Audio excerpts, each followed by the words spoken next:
محترم کتونکو د هر څه نه مخکې مې سلامونه ومنئ. خدای دې وکړي چې تاسې راته جوړ و روغ یاست. راځو نن د نن په موضوع کې مو یو داسې موضوع راخیستې ده چې موږ څنګه کولی سو خپل د موبایل د سینسر څخه چې سینسر یې دغه برخه ده دوهم تور ټکی د دې سینسر څخه موږ څنګه استفاده وکړو او د څه لپاره پکاریږي. دا سینسر په ډېر مختلفو ځایو کې ډېر ښه کار کوي، د بلوتوت کار هم کوي.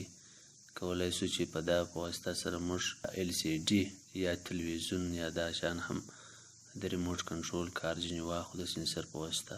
دغه رقم نورې مختلفې برخې لري. د نن په ویډیو کې موږ د سینسر څخه د سکرین شاټ اخیستلو کار اخلو چې څنګه موږ کولی سو د سینسر په واسطه سکرین شاټ واخلو. سکرین شاټ خو موږ په نورو تلیفونانو کې او خپله هم دا زما په انډراید ټلیفون کې تاسې یې وینئ. د دې په واسطه موږ اخیستی سو چې د والیم بټن دا لاندې برخه یې چې هغه والیم کښته کوي او د پاور بټن دواړه داسې ټینګ نیسو د سکرین شاټ اخلي. صحیح. اوس که چیرې موږ وګورو دا دی سکرین شاټ یې هم اخیستی دی. صحیح. اوس موږ څنګه کولی سو چې د موبایل د دغه سینسر په واسطه موږ سکرین شاټ واخلو. صحیح. د هغه دپاره مو یو اپلیکیشن راوړی د پلی سټور څخه، دا به تاسې هم پیدا کړئ په نامه د سایلنټ سکرین شاټ. ګورئ تاسې یې وینئ دا رقم شکل لري. دا سافټویر به تاسې راواړوئ. اوس دا سافټویر ما انسټال کړی دی د پلی سټور څخه. دا حالت په ډېر اسانۍ سره پیدا کېږي. تاسې په دې کې ډېر مه پریشانه کېږئ چې دا به نو څنګه زه پیدا کړم. پلی سټور ټوله پیژني. د پلی سټور څخه بیا راواړوئ. دا پلی سټور دی، دې څخه به سایلنټ سکرین شاټ ورته ولیکئ. دی خپله په هغه کې سرچ کوئ او پیدا کوئ، درته ډاونلوډ به یې کوي. بعد له ډاونلوډ څخه به دا کلیک کوئ. کله چې دلته راغلاست دا مو کلیک کوئ. دا بټن به د سایلنټ سکرین شاټ بټن دا به آن کوئ. صحیح. دلته درې برخې راځي، دا ګرده آف دی. اوله برخه به هم آن کوئ، دا برخه به هم آن کوئ، بیرته به شاته ولاړ شئ. د سټوریج برخه به آن کوئ، الاو به یې کوئ. دغه رقم د سکرین کیپچر دا برخه به هم ډونټ شو اګین به انتخاب کوئ، سټارټ ناو به یې کوئ. صحیح.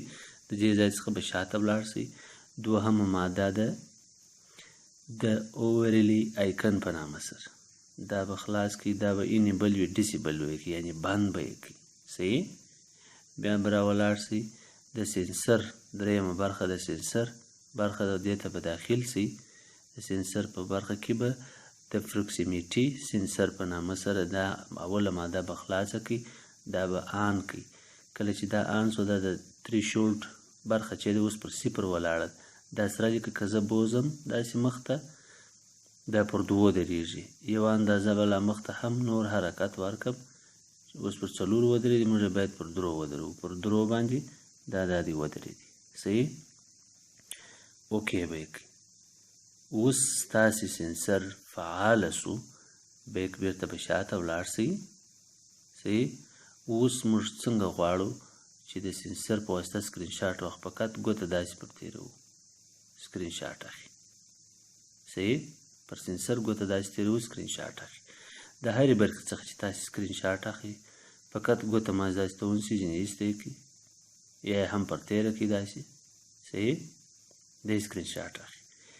بیا بیک شات بلې څپې سکرین شاټ اخلي. په فیسبوک کې یو ښه لیکنه په مخه درله، یو جالب معلومات په مخه درله، د هغه څخه هم سکرین شاټ اخیستلی شي. دغه رقم او یو سایټ ته داخل سواست، یو ادرس مو په کار و، د هغه څخه هم سکرین شاټ اخیستلی شي. هیڅ نوعه مشکل پکښې نشته. دا هغه مختلف سکرین شاټونه وو چې موږ واخیستل د سینسر په واسطه.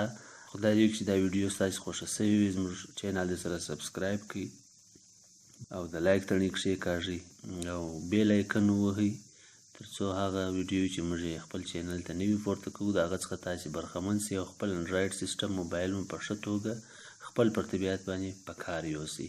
د توجه څخه مو یو جهان مننه. ښه ژوند، ښه چارې، ښه شپې ورځې ولرئ. السلام علیکم.